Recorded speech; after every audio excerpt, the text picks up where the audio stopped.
Hello student, आज हम बात करेंगे सिविक्स का एक इम्पॉर्टेंट टॉपिक जिसका नाम है वर्किंग ऑफ इंस्टीट्यूशंस। तो ये टॉपिक को स्टार्ट करें, सबसे पहले हम समझ लेते हैं कि ये वर्किंग ऑफ इंस्टीट्यूशंस का मतलब क्या होता है, तभी तो हम लोगों को टॉपिक समझ में आएगा। सो देखो, वर्किंग मतलब क्या होता है? वर्क मतलब काम करना। अब काम कैसे किया जाता है? घर पे झाड़ू लगा रहे हो, पोता लगा रहे हो, पानी भर रहे हो, मोटर चालू कर रहे हो, ये सब भी तो काम है। लेकिन डेमोक्रेसी के अंदर वर्क क्या होता है? तो डेमोक्रेसी की अगर हम बात करें, इसके अंदर जो गवर्नमेंट्स होती है, इन जो रूलर्स होते हैं, इनके लिए भी तो कोई काम फिक्स है, इनके लिए भी तो कुछ काम दिया गया है कि हर एक स्पेशली बॉडी को, हर एक गवर्नमेंट बॉडी को ये वर्क करना है, तो वही वर्क किया जाता है। ठीक है, तो इसको मतलब होता है वर्किंग। वर्किंग का मतलब कि स्पेशली उनके काम करने का तरीका। और इंस्टीट्यूशंस का मतलब क्या है? इंस्टीट्यूशंस का मतलब होता है कि एक तरीके से एग्रीमेंट किनके बीच में? Between two organs of government. अब गवर्नमेंट के दो ऑर्गन्स कौन से होते हैं? जैसे एग्जीक्यूटिव्स हो गया, लेजिस्लेचर्स हो गया, जुडिशरी हो गया, इनके बीच में जो वर्क किया जाता है, ये आपस में जो काम करते हैं, जो तालमेल बिठा के रखे हैं, जिस तरीके से ये आपस में एक दूसरे से का काम भी कर सके और कहीं एक दूसरे को डिस्टर्ब भी ना करें।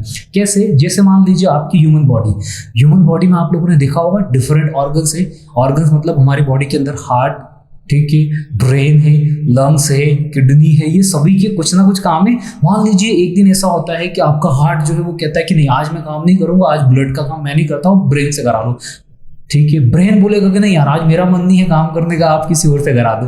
तो दैट मीन्स कि हर एक बॉडी पार्ट्स का स्पेसिफिक फंक्शंस है, स्पेसिफिक काम करने का उसको वर्क दिया गया है, वो वही काम करता है। आपका जो हार्ट है ना, वो कभी भी दूसरा काम नहीं करता है, वो सिर्फ सोचता है। ऐसे हम पिक्चरों में देखते हैं कि मेरा दिल कह रहा है कि मैं ये कर लूँ, मेरा दिमाग कुछ और कहला, ऐसा कुछ नहीं होता है।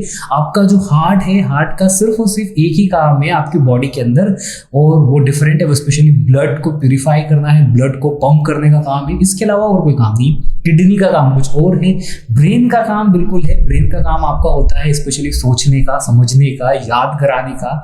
और ब्रेन नॉर्मली हो सकता है मना कर सकता है कि नहीं यार, अब मेरा मन नहीं हो रहा पढ़ने का, बस सर अब थैंक यू कर दीजिए, तो ब्रेन स्टॉप कर सकता है। लेकिन बाकी जो बॉडी के पार्ट्स है, ये कभी भी वर्क नहीं करते। ब्रेन है ना, ये सारी चीजें तो समझ में आ गई कि ऑर्गन्स मतलब क्या होगा और कैसे ये वर्क करते हैं। इसी तरीके से डेमोक्रेसी के अंदर भी जो गवर्नमेंट्स है, जो ऑर्गन्स है, ये कैसे आपस में वर्क करते हैं, कैसे इनका एक दूसरे से रिलेटेड है, वही सारी चीजों को हम यहाँ पे समझने वाले हैं। तो यहाँ पे हम इसको कैसे समझेंगे? देखो, इसको समझने के लिए मैं आपको बेसिकली सबसे पहले एक स्टोरी सुनाऊंगा। उस स्टोरी को हम बहुत ध्यान से सुनेंगे। उस स्टोरी के बाद उस स्टोरी में क्या डिसीजन लिया गया है वो मैं बताऊंगा सेकेंड नंबर पे। थर्ड नंबर पे उस डिसीजन के बाद मतलब वो अल्टीमेटली डिसीजन लिया कैसे गया था, उसके पीछे की मैं कहानी बताऊंगा, ये थर्ड। फोर्थ नंबर पे बताऊंगा कि वो डिसीजन जो हुआ उसको कैसे रिजॉल्व किया जा रहा है। वो सारी चीजें मैं आपको यहाँ पे 4 इन हेडिंग के अकॉर्डिंग बताते जाऊंगा। तो सबसे पहले स्टोरी सुनते हैं। स्टोरी कोई इतनी अच्छी सी प्यारी सी स्टोरी नहीं है, बहुत सिंपल सी स्टोरी है।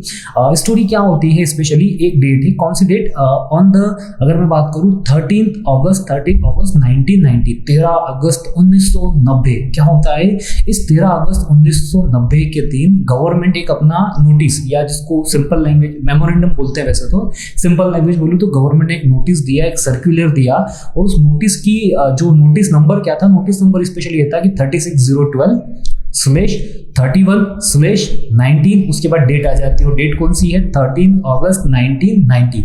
ये इतना बड़ा इस ऑर्डर नंबर का, इस मेमोरेंडम का, जिसको हम ओएम नंबर भी बोलते हैं, ये इसका नंबर था। और इसमें मेरली एक ही पेज का ये सर्कुलर था, एक ही पेज का ये नोटिस था। और इसके अंदर क्या लिखा गया था? इसके अंदर यह लिखा गया था कि गवर्नमेंट क्या कर रही है। गवर्नमेंट जो है स्पेशली किन के लिए? गवर्नमेंट स्पेशली जो सोशली और एजुकेशनली बैकवर्ड क्लासेस है, इन लोगों के लिए 27% का रिजर्वेशन दे रही है, वो भी कहाँ पे? गवर्नमेंट जॉब्स के अंदर। अब आप लोगों को लगेगा सर क्या है ये? एक पेज का छोटा सा नोटिस है। और ऐसे नोटिस आप लोगों ने नॉर्मली आपके स्कूल्स में देखे होंगे।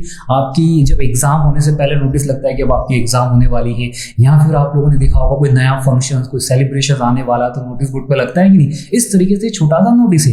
लेकिन इस नोटिस का इम्पैक्ट जो है वो बहुत ही बड़ा होता है। क्या इम्पैक्ट होता है, देखो जरा, नोटिस दिखने में छोटा है लेकिन ये जब फूटता है ना बहुत बड़ी आवाज करता है। जैसे बम देखे कि नहीं, छोटे छोटे सुतली बम होते छोटे साइज के, लेकिन जब फूटते हैं, जब आवाज आती है बिल्कुल बहुत ही पावरफुल तरीके से आवाज आती है। तो ये भी ऐसा ही था, क्योंकि इसकी जो हेडिंग थी, इसमें जो किया गया था वो क्या था कि रिजर्वेशन था। किस चीज का रिजर्वेशन था, यहाँ पे रिजर्वेशन था 27% जॉब्स का, वो भी स्पेशली एक ग्रुप के लिए, और वो भी कौन से ग्रुप थे, socially and educationally backward classes, इन लोगों के लिए रिजर्वेशन गवर्नमेंट ने किया। अब रिजर्वेशन क्या होता है, ये एक माइंड में क्वेश्चन आ सकता है। देखो रिजर्वेशन का मतलब क्या होता है, आपको मान लीजिए कि आप जिस स्पेशली प्लेस पे रहते हो, उन सभी लोगों को एक दिन डिसाइड हो जाता है कि उनको सभी को यहाँ से छोड़ के कहीं दूसरी जगह जाना है, और जाने के लिए वो बस में जा सकते हैं या ट्रेन से जा सकते हैं। अब एग्जाम्पल ले लेते हैं बस का, और उनको एक सारे गाँव वालों को, जितने भी गाँव वाले हैं ना, जो ठाकुर गाँव थे, उन सभी को एक दिन में गाँव से निकल के दूसरी जगह पे जाना है।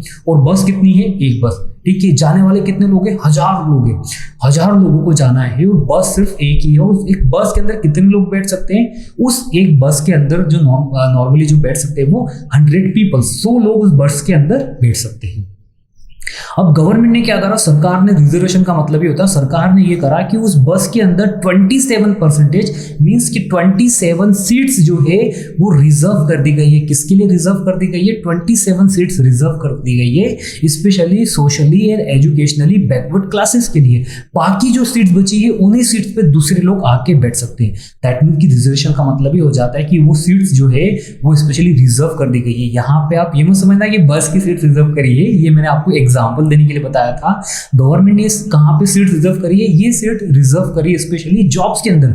जितनी भी गवर्नमेंट जॉब्स रहेगी, स्पेशली सिविल इंजीनियर्स की बात करूं मैं, वहां पे ये 27% का रिजर्वेशन दे दिया गया है। अब आप लोग बोलेंगे सर इसमें कौन सी बड़ी बात है, देखो इसमें सबसे बड़ी बात यह है कि 27% रिजर्वेशन बहुत बड़ी बात हो जाती है।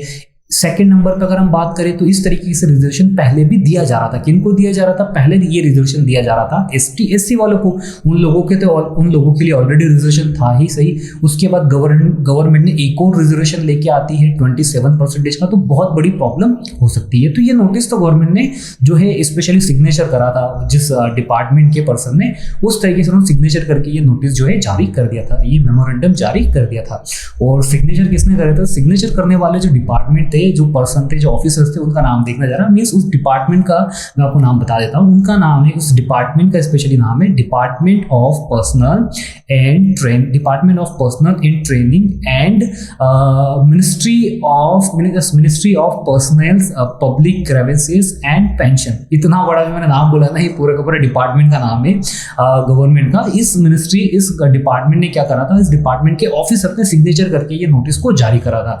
तो पहली स्टोरी हम लोगों ने क्या समझी, हम लोगों ने सिर्फ अभी ये स्टोरी में देखा है कि एक नोटिस था, उस नोटिस पे एक सिग्नेचर करे हुए हैं और वो नोटिस दिया गया है। नोटिस में क्या लिखा हुआ है, नोटिस में 27% की रिजर्वेशन की बात की गई है और क्या बताया गया, और उसमें एक पर्सन के सिग्नेचर है। अब सोचने वाली बात यह है कि क्या इतना बड़ा फैसला लेने का अधिकार किसके पास है। ये फैसला जिस पर्सन ने, जिस ऑफिसर ने वो सिग्नेचर करे हैं, ये उसने डिसीजन लिया है, बिल्कुल भी नहीं। आपको भी समझ में आ गया होगा कि ये इतना बड़ा डिसीजन जो है, ये उस आदमी ने जिसने सिग्नेचर करे हैं, जो डिपार्टमेंट से बिलोंग कर रहा है, ये उसका डिसीजन तो नहीं हो सकता। इसके पीछे पिक्चर जरूर कुछ और होगी, कुछ और रीजन होगा जिसके पीछे ये डिसीजन लिया गया है। और ये क्या पीछे की स्टोरी क्या है, पीछे क्या रीजन था इतना बड़ा डिसीजन लिया गया, वही तो हम लोगों को समझना है। तो अभी तक हम लोगों ने क्या देखा, सिर्फ एक स्टोरी समझी, और स्टोरी के बाद हम लोगों ने सेकंड चीजें समझी कि बड़ा डिसीजन क्या था, 27% रिजर्वेशन देने का ये बड़ा डिसीजन लिया गया था। ये दो चीज हो गई।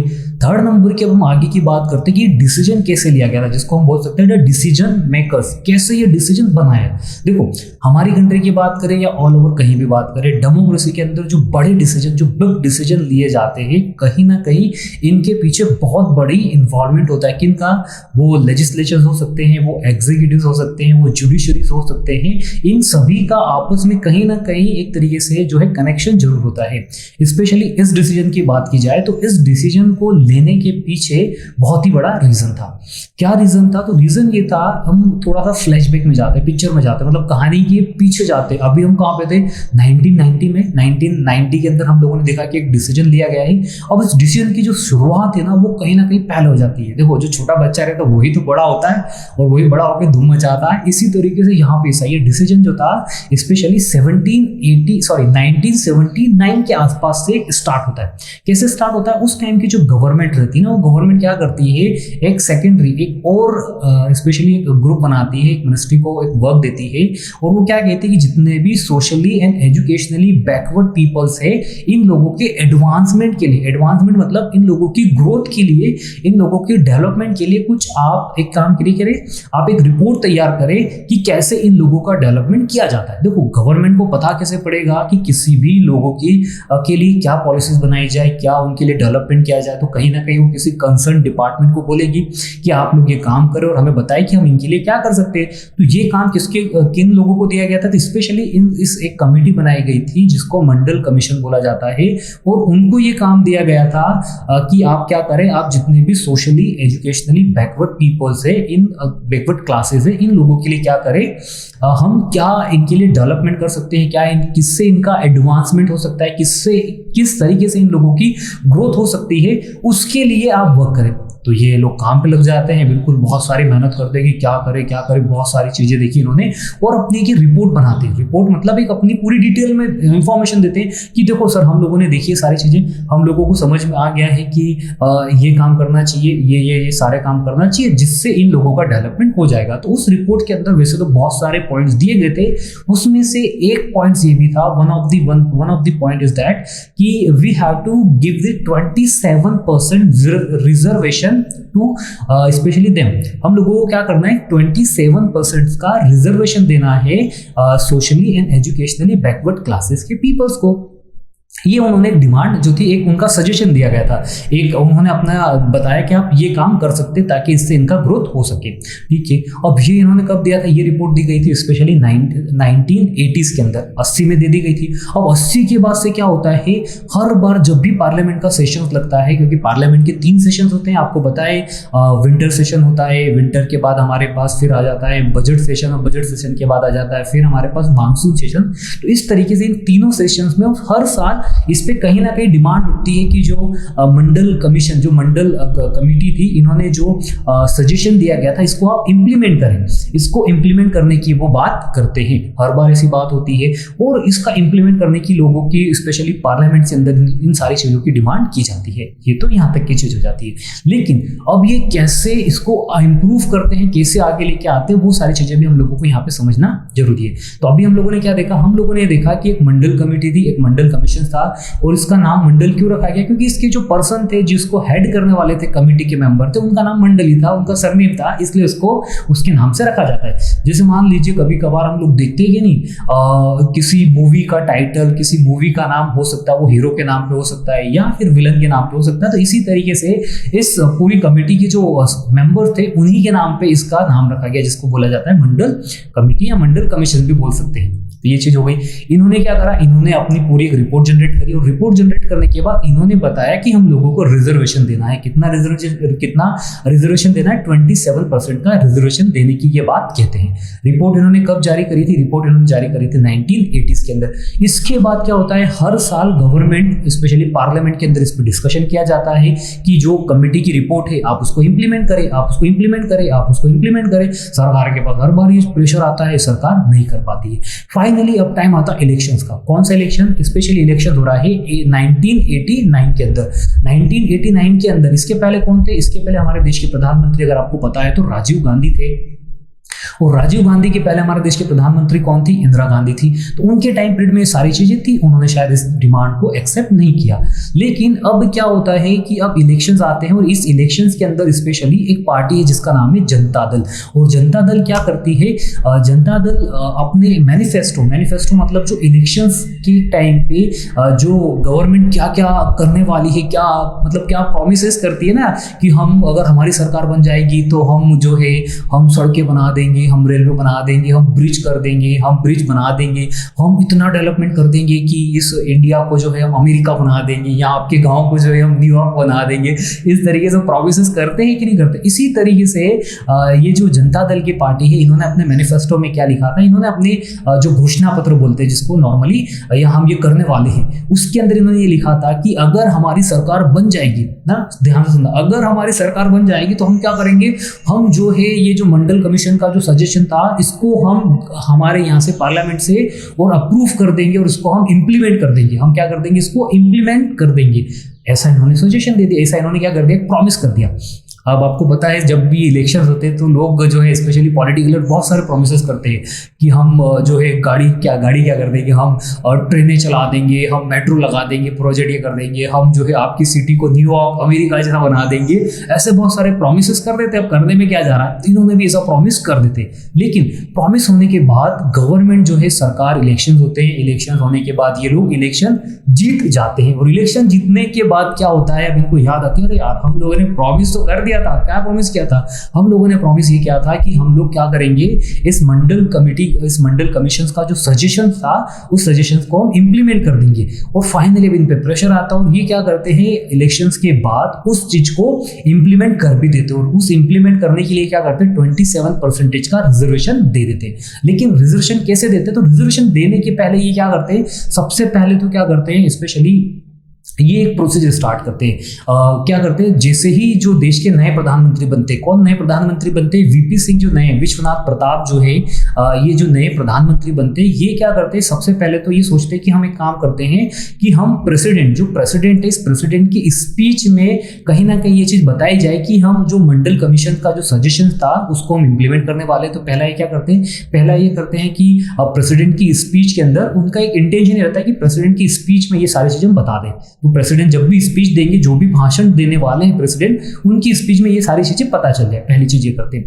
सेकंड नंबर पे क्या करते हैं कि प्रेसिडेंट स्पीच देने के बाद ये जो स्पेशली जो हमारे कौन थे, जो नए प्रधानमंत्री थे जिनका नाम था विश्वनाथ प्रताप सिंह, ये क्या करते हैं, ये पार्लियामेंट के अंदर एक ऑफिशियली स्टेटमेंट देते हैं कि हम इस मंडल कमीशन का जो सजेशन था इसको हम इंप्लीमेंट करने वाले हैं। सेकंड चीज ये करते हैं। थर्ड नंबर पे क्या करते हैं कि यूनियन स्पेशली जो मिनिस्टर्स होते हैं इनकी एक कैबिनेट बुलाते हैं, एक मीटिंग बुलाते हैं और इस मीटिंग में फॉर्मली जो 6 अगस्त को बुलाई जाती है और उस मीटिंग में फाइनली मिनिस्टर्स को भी बता दिया जाता है कि हम लोग ये इंप्लीमेंट करने वाले हैं, ये सारी चीजें आप लोगों को ध्यान रखना है। और उसी चीज को ये पार्लियामेंट में भी बताते हैं, आप लोगों को बताएं।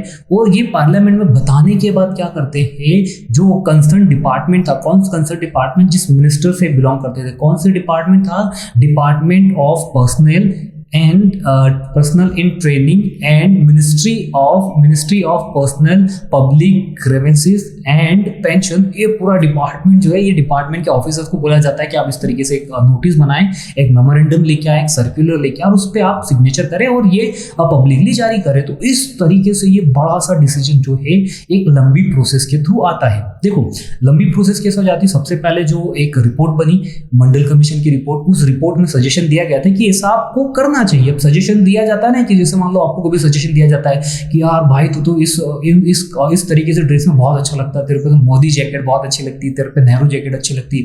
इसी तरीके से गर्ल्स भी कभी कभार गर्ल्स को सजेशन देती है कि अरे यार तुम ये पहनती हो तो बहुत ही अच्छी लगती हो, दीपिका पादुकोण जैसी या फिर करीना कैटरीना जो भी हो सकती है उनके जैसे आप दिखते हो, तो सजेशन देते हैं आपके फ्रेंड। इसी तरीके से मंडल कमीशन ने भी सजेशन दिया कि आप लोग ये सारी चीजें कर सकते हैं और यही सजेशन को इंप्लीमेंट करने के लिए रिस्पॉन्सिबिलिटी किस पे आती है, तो इस सजेशन के लिए प्रधानमंत्री क्या करते हैं, सबसे पहले प्रेसिडेंट की स्पीच में इस चीज को बताते हैं कि हम लोग ये करने वाले हैं। फिर वो एक कैबिनेट की मिनिस्टर बुलाते हैं, कैबिनेट की मीटिंग बुलाते हैं 6 अगस्त को। उस कैबिनेट की मीटिंग के अंदर मिनिस्टर्स को इंस्ट्रक्शन दिए जाते हैं कि हम लोग ऐसा करने वाले हैं। इसके बाद फिर ये स्पेशली पार्लियामेंट के अंदर भी बताते हैं कि पार्लियामेंट में एक इंफॉर्मेशन, एक ऑफिशियल स्टेटमेंट देते हैं कि सरकार जो है इस बार इस तरीके से ये नया बिल या एक ये नया रिजर्वेशन लाने वाली है। और फाइनली जब जैसे ही उस कंसर्न डिपार्टमेंट के सिग्नेचर हो जाते हैं तो ये जो है एक तरीके से क्या बन जाता है, एक मेमोरेंडम जारी हो जाता है। अब ये सारी चीजें देखी हम लोगों ने। थर्ड वाला पॉइंट जो था क्या देखा हम लोगों ने देखा कि कैसे एक बड़ा डिसीजन, एक बहुत बड़ा डिसीजन जो है सरकार के अंदर लिया जाता है। उस बड़े डिसीजन के अंदर बहुत सारी छोटी छोटी सी चेंज होती है जिनको फॉलो करना होता है। ये चीज हम लोगों ने देखी। और इसके बाद इस डिसीजन का इंपैक्ट क्या होता है, देखो ये जो डिसीजन था ना, ये डिसीजन नहीं, बॉम्ब फूटा है। बॉम्ब का मतलब क्या होता है, आप कैसे हाथ में लेके बॉम्ब फेंकते ना, ऐसे बॉम्ब नहीं फूटा है, लेकिन बॉम्ब वाकई में फूटा था। देखो बॉम्ब जो फूटता है ना, इसका नॉर्मली बहुत जगह पे अलग अलग मीनिंग निकलता है। मान लीजिए किसी ने खाना खाया और खाना खाने के बाद कोई बॉम्ब फूटता है, तो वो मीनिंग अलग है।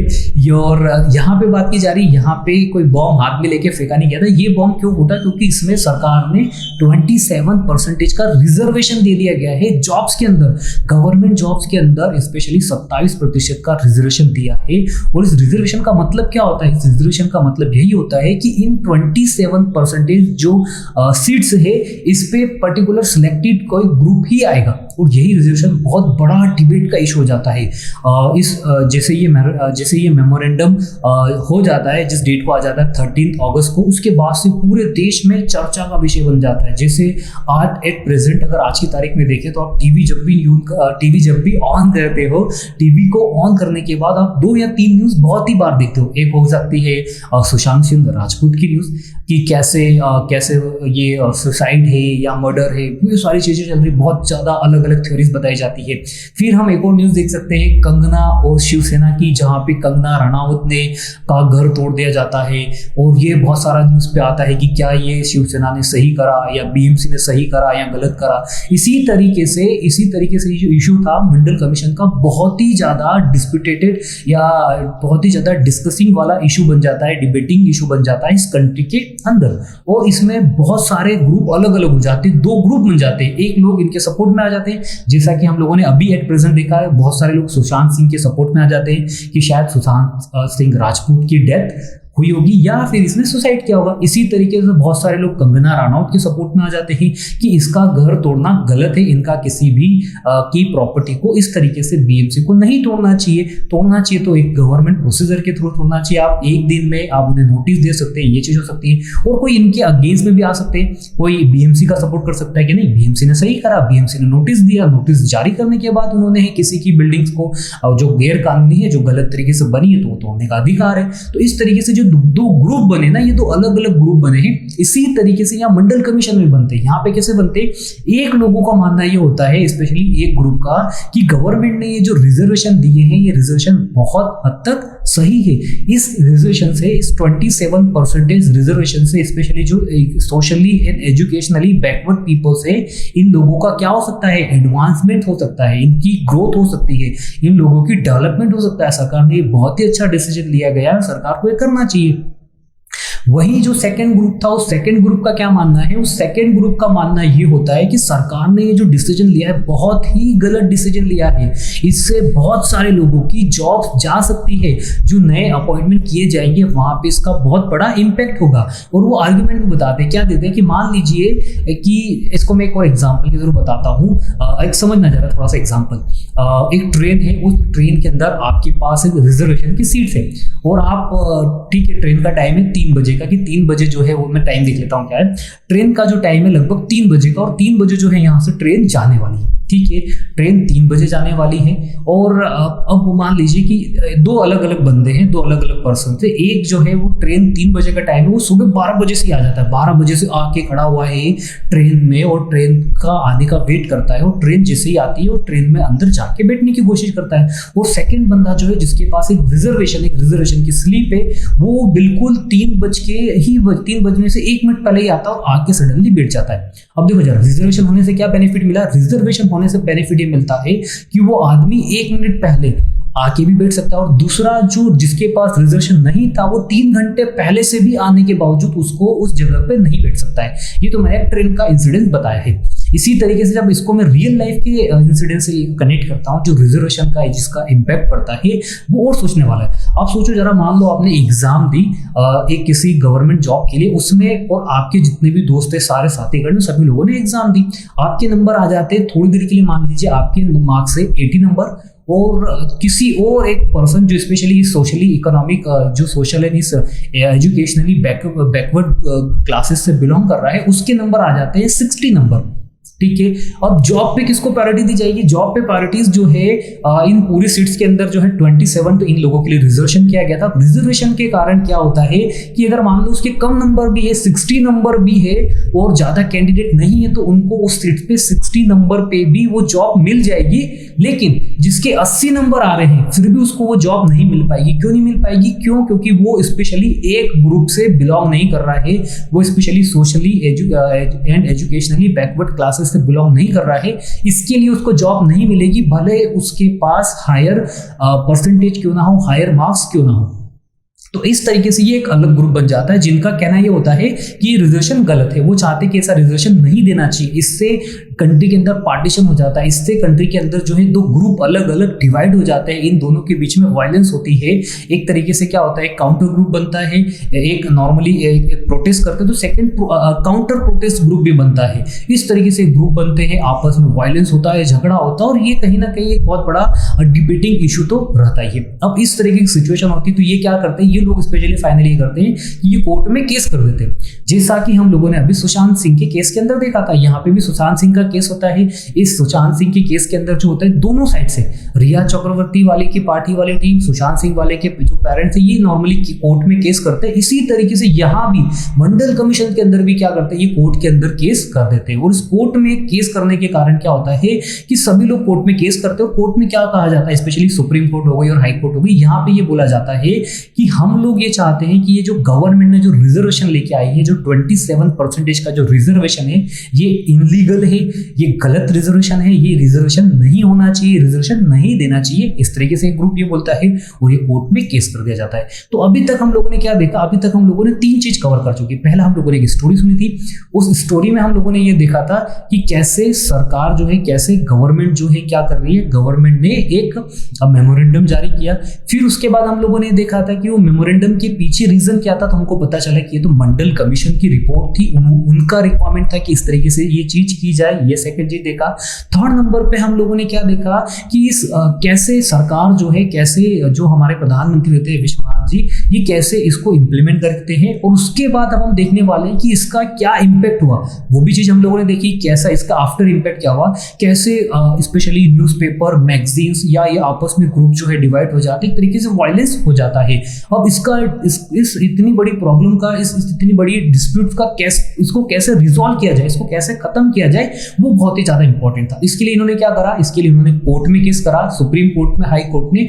और क्या केस करा कि सर ये जो डिसीजन लिया गया है 27% का रिजर्वेशन, ये पूरी तरीके से इनलीगल है, ये पूरी तरीके से गलत है, ऐसा नहीं करना चाहिए। ऐसा उन्होंने कोर्ट में केस किया। अब कोर्ट ने क्या करा, कोर्ट ने बहुत सारे इस तरीके से जितने भी केसेस थे, जितने भी फाइल्स जो आई थी, उन सभी को गैदर करा और उन सभी को एक साथ गैदर करने के बाद एक बेंच बनाया गया। और बेंच बनाने के बाद उन्होंने क्या करा, उन्होंने इसको क्या बोल दिया कि स्पेशली साहनी, ये जो पूरा केस था ना, इस पूरे केस को नाम से हम जाना जाता है Indira Sahni and others versus हो जाता है हमारे कौन, यूनियन गवर्नमेंट, जो गवर्नमेंट थी ना, इस गवर्नमेंट का केस हो गया। मतलब एक साइड इंदिरा साहनी और जो अदर पीपल्स के ग्रुप थे, ये ग्रुप थे, और सेकंड साइड हो जाते गवर्नमेंट। ये ग्रुप कौन थे, इंदिरा साहनी वाले जो ग्रुप थे, ये स्पेशली चाहते थे कि ये जो गवर्नमेंट ने डिसीजन लिया है 27% का, ये गलत डिसीजन है। और सरकार थी, सरकार मीन्स गवर्नमेंट, जो यूनियन थी, गवर्नमेंट ऑफ इंडिया, ये चाहती थी कि ये रिजर्वेशन दिया जाए। अब ये दोनों लोग जो है कोर्ट में पहुंचते हैं, सुप्रीम कोर्ट में जाते हैं। सुप्रीम कोर्ट में इसकी सुनवाई कौन करेगा, तो सुप्रीम कोर्ट में,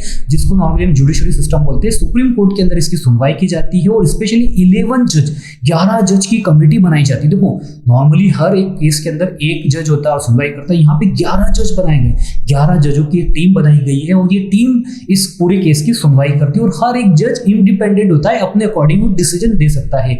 और इन जज ने 11 जनों की कमिटीज ने डिसीजन लिया गया मेजोरिटी के साथ। देखो इसमें मेजोरिटी कैसे निकलेगी, मान लीजिए कि 11 जज थे, 11 जज में से अगर 7 जजों ने बोला है या 6 जज ने भी बोला है कि ये गवर्नमेंट का डिसीजन सही है, तो ये अप्रूव हो जाएगा कि राइट हो जाएगा। अगर 6 ने गलत बोला है तो ये कैंसिल हो जाएगा। मतलब कि 11 में से 6 जज का एक डिसीजन होना चाहिए। तो यहाँ पे भी ये मेजोरिटी के साथ गवर्नमेंट जो है, सुप्रीम कोर्ट क्या करती है, इस डिसीजन को वैलिड करार करती है कि सरकार ने जो डिसीजन लिया गया है socially and educationally backward classes people के लिए, ये डिसीजन सही है, इस तरीके से सरकार बोलती है। लेकिन एक वो इसके अंदर क्या कराती है, जो ओरिजिनल जो डिसीजन था उसके अंदर एक अमेंडमेंट या उसके अंदर चेंजेस कराती है। सुप्रीम कोर्ट ये कहती है कि जो डिसीजन में आप लोगों ने बोला गया है कि socially and educationally backward peoples को देंगे, लेकिन सरकार ने कहा कि यहाँ पे क्वेश्चन मार्क लगाया कि इसमें आप उन्हीं लोगों को अलाउ करें जिनके पास जो पहले से वेल सेटअप नहीं हो, जिनके पास ज्यादा पैसा नहीं हो, जो पब्लिकली जिनकी अगर हम बात करें जिनके पास पैसा कम हो, जो गरीब पीपल है, उन्हीं को ये चांस मिले। बाकी जिनके पास ज्यादा पैसा है, बहुत ही ज्यादा पैसा है, उन लोगों को ये चांस नहीं दिया जाए, उन लोगों को इसमें से बाहर किया जाए। और इस तरीके से ये जो फाइनली डिसीजन दिया गया था गवर्नमेंट ने, सुप्रीम कोर्ट ने 8 सितंबर 1992 के अंदर डिसीजन दिया गया, और 93 के बाद क्या हुआ, ये सारी चीजें इंप्लीमेंट की जाती है। तो इस तरीके से आज की वीडियो में हम लोगों ने देखा कैसे एक बड़ा डिसीजन लेने के पीछे क्या प्रोसीजर होता है, क्या प्रोसीजर को फॉलो किया जाता है, कैसे वो डिसीजन लिया जाता है, और डिसीजन में अगर डिस्प्यूट्स होता है, कहीं प्रॉब्लम क्रिएट होती है, तो उस प्रॉब्लम को रिजॉल्व कौन करता है।